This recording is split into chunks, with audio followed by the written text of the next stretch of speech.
втория гост в изнесеното студио на Радио Стара Загора, тук в центъра на Хасково, на площад Свобода, е доктор Веселина Узунова, главен уредник на отдел Най-нова история в Регионалния исторически музей. Тя е асистент в Българската академия на науките. Добре дошли и честит празник, доктор Узунова. Честит празник и на вас. Като стане въпрос за празник, от кога датират първите свидетелства за отбелязването на Деня на Хасково, защото в днешния ден отбелязваме 30 години от възстановяването му като празник на града? Смятам, че Света Богородица винаги е била покровителка и патрон на Хасковския край, не само на града, защото за това свидетелстват многобройните църкви, носещи нейното име. Но първите свидетелства, за които можем да сме съвсем сигурни, са от 1814 година, когато в нашия град е издигната първата дървена църквица, носеща името на Божията майка, в която е донесена една дървена икона на Света Богородица с младенеца на Тревненски майстор. Оттам нататък църквата се превръща след 20-на години в голяма каменна църква, днес също носеща името на Света Богородица. И така да кажем, традицията на този наш патрон и на почитането на Света Богородица продължава през годините. Тази първа дървена църква, за която споменахте, не е ли свързана и с името на първия епитроп на града?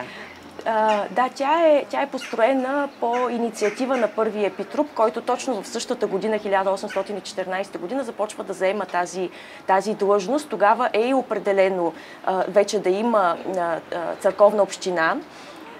И тази църковна община да бъде управлявана от един избран от християнското население мирянин без църковен сан, който да отговаря за въпросите, свързани с това население, както и да посредничи пред турските власти за правата и така, да кажем, задълженията на това население. Нека да кажем неговото име, защото аз имам удоволствието да притежавам някои от вашите книги. Преди 2 години издадохте една книга, свързана с хасковските търговци и индустриалци. Да, това е Христодул Вълчев Шишманов от небезизвестния Шишманов род, който е поставил началото на нашия съвременен град. Човек, чието потомци са продължили благородното дело, които са допринесли за високата култура, за богатството, ако щете, на нашия град, тъй като говорим за едни доста крупни търговци, които не само са се занимавали със своята търговия, но са се интересували и какво могат да направят за нашия град и съответно днес почти всички техни имоти са завещани на града.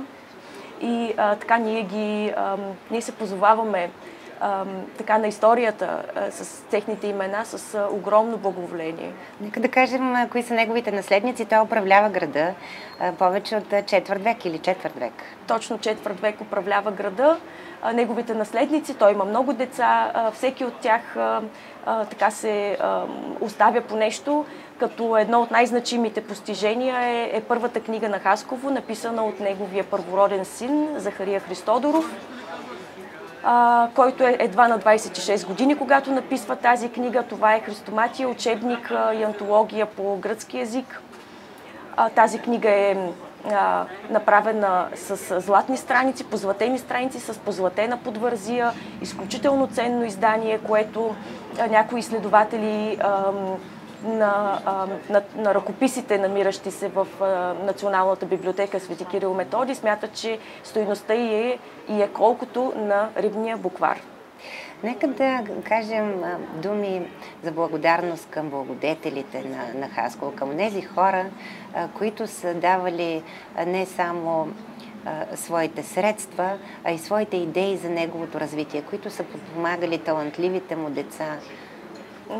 Много хубаво, че казвате и идеи, защото това също е необходимо, както и средствата. Те са, през годините са много хора, но ще споменем така по-крупните. Стойчо и Кица Марчеви, които са най-големите дарители, останали в историята на нашия град, дарили повече от 40 милиона лева в пари и имоти за образование. Както и така, много хора забелязват, че тези средства основно отиват за определен вид образование, в случая техническо, защото на самия Стойчо Марчев, който е крупен индустриалец, в началото на 20 век му е липсвало точно това. Познания, които той е отишъл и е добивал чрез наблюдение в други фабрики. Той е счел, че ако това нещо може да се учи от младите хора, те много по-лесно биха пробили и няма да вървят неговия трънлив път. Той е дарявал най-вече за стипендии за бедни, но талантливи деца, основно в инженерните науки, както и на осиротели деца, на болни хора, борба против туберкулозата, инфекциозните болести, които са били голям бич за населението. Говорим за благодетели, които са помагали много на църквите, на трапезариите за бедни, посрещали са бежанците, които да кажем, Хасково е един от най-пострадалите градове от бежанските вълни, тъй като ние сме първия голям град, в който всъщност се вливат тези бежански вълни и е оставало до голяма степен нерешен проблема за тяхното изхранване, настаняване, за лечението на болните и нуждаещите се от някакви грижи, за грижата за осиротелите дечица и така нататък. Създаването на социални кухни сигурно също е било сред социални кухни, задачи. Точно така, да. И центрове, които да ги подготвят за живота, да им дадат някакво занаяти препитание. Във вашата книга забелязах името на Георги Чалбуров, на един от крупните тютюнотърговци, които са всъщност и един от спасителите на евреите.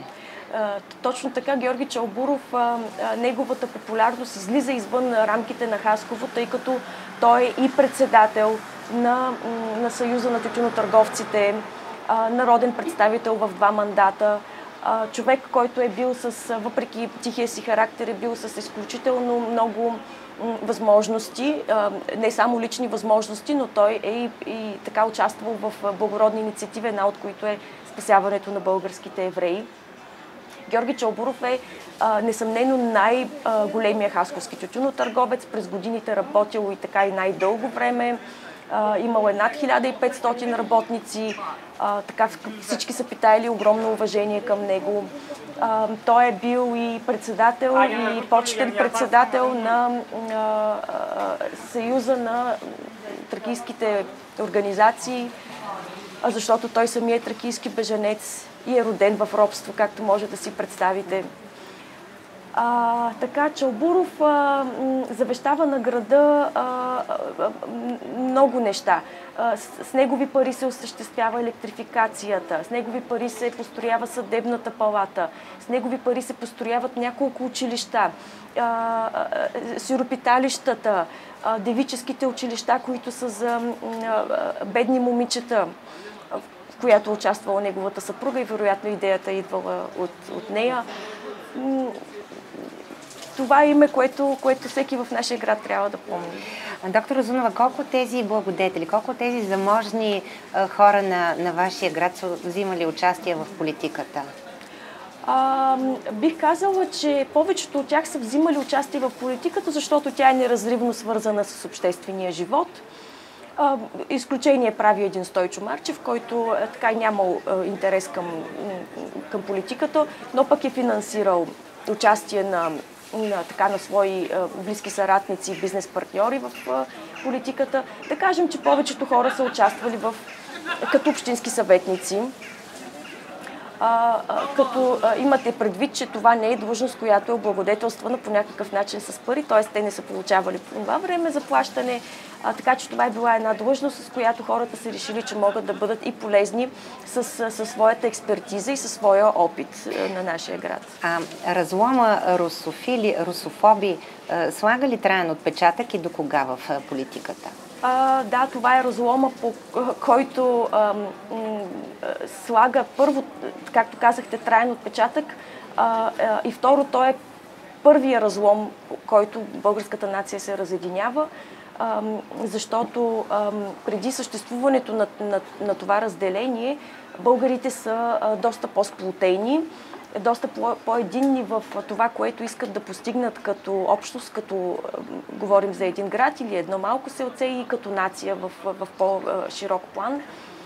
За съжаление, политически партии се разделят също по този разлом русофили, русофоби и това нещо продължава доста дълго време, от края на 19 век до около събитията вече, които са 24-25 година, събитията 34-та година с преврата, военния преврат. Казахте 34-та година, това не е ли годината, в която се забраняват политическите партии и духовете се успокояват? Да, това е военния преврат на Кимон Георгиев, който забранява всъщност политическите партии, забранява се и политическата дейност на гражданите.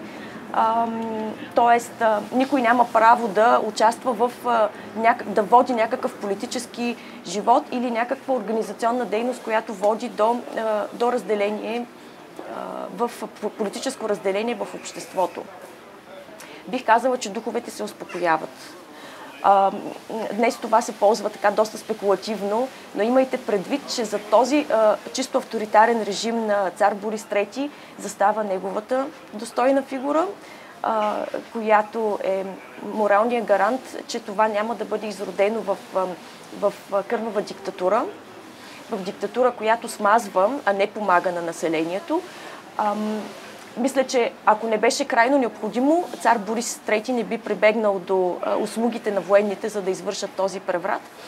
А и още една любопитна новина, любопитен факт, генерал Луков се извинява след провеждането на този преврат, защото той се е намесил, военните са се намесили пряко в дейността на държавата, в държавните дела, а знаете, че военните са били неутрални в онзи период и аполитични.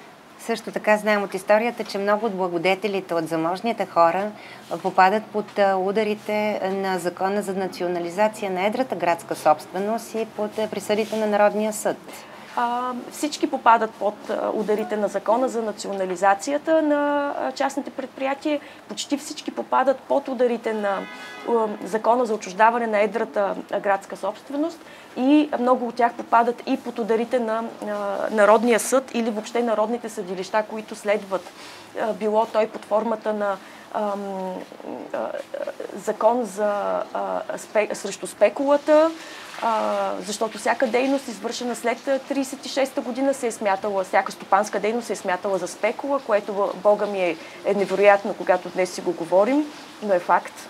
Това е част от историята ни. Така. Като историк, така търсили ли сте отговор на въпроса откъде всъщност идва генезиса на съвременната корупция, на злоупотребата с власт? Много се говори за това, но къде са корените? Разглеждайки подробно документите на Общинския съвет в Хасково, съм стигнала до извода, че когато говорим за корупция, първо да направим това уточнение, ние говорим за организирана дейност на групи, които напълно съзнателно присвояват публични и обществени средства. Не говорим за бакшиш, за някакъв вид почерпка или нещо, което пак в реда на нещата се казва корупция, да кажем, но ние говорим тук за организираната корупция, която води началото си през 70-те, 80-те години на 20 век, когато прокуратурата в Хасково, например, отбелязва, че този вид на чет, т.е. умишлени кражби от предприятия, са добили организиран характер и са добили чудовищни размери. До такава степен, говорим за 60-те години на 70-те и 80-те по-скоро, 60-те години все още в по-малки размери. Говорим за хора, които разполагат с власт, хора, които управляват предприятия, имат достъп до като титуляри до документация, която всъщност да изпишат, а оттам е пострадвал и народно-стопанския план, защото са подавали и неверна информация. Към днешна дата нещата вървят лавинообразно. Така че тръгнахме от духовния възход, от будителството, от благодетелите на Хасково, за да стигнем до съвременния разпад на някои от духовните ценности, които наблюдаваме. Благодаря ви за интересния разказ, доктор Узунова. Подготвяте ли нова книга? Само преди няколко дни представихте една за Хасково и неговите кметове? Към какво насочвате вниманието си след това? Има нова книга и тя съвсем, между другото, е напълно готова, чака финансиране и ще бъде представена на 1 февруари, Деня на памет. И ще разказва безкрайно интересната история на един полицейски служител от преди 9 септември 1944 година, как преминава остатъка от живота му. Ще очакваме с интерес. Гост в изнесеното студио на Радио Стара Загора доктор Веселина Озунова, главен уредник на отдел "Най-нова история" в Регионалния исторически музей. Още веднъж ви благодаря.